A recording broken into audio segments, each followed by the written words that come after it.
wing it.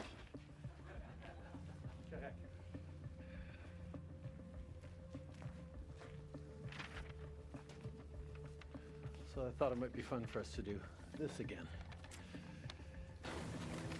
As you all know, I am a fighter, and I am not someone who backs away from a fight, particularly when a fight is as important as this one is.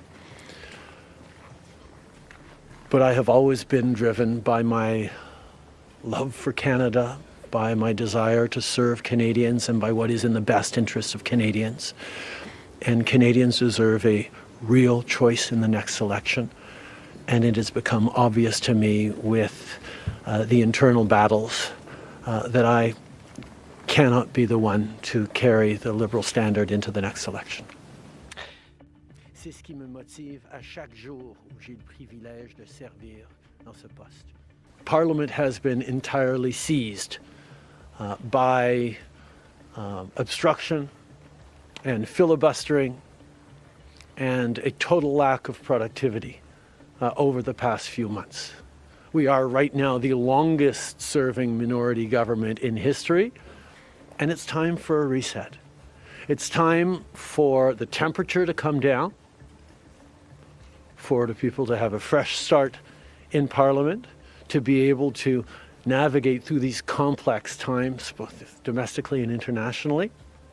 And the reset that we have is actually two parts. One is the prorogation, but the other part is recognizing that removing me from the equation as the leader who will fight the next election for the Liberal Party should also decrease the level of polarization that we're seeing right now in the House and in Canadian politics, and allow people to actually focus on serving Canadians in this House and with their work the way Canadians deserve.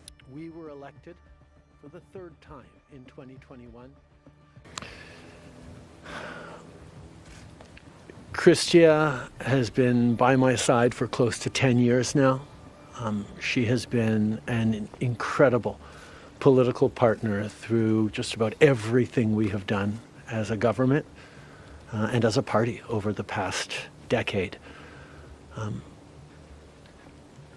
had really hoped that she would agree to continue as my Deputy Prime Minister and take on one of the most important files that not just this government but this country is facing, but she chose otherwise. In regards to what actually happened, I am not someone who's in the habit of sharing private conversations. And the fact is, despite best efforts to work through it, Pierre Poilievre's vision for this country is not the right one for Canadians. Stopping the fight against climate change doesn't make sense. Backing off on the values and strength in diversity that Canada has always worked to pull itself together on is not the right path for the country. Attacking journalists, the CBC institutions, that's not what Canadians need in this moment.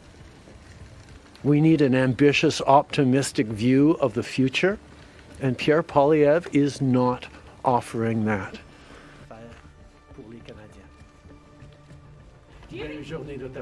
Do you think it's irresponsible to resign? Why not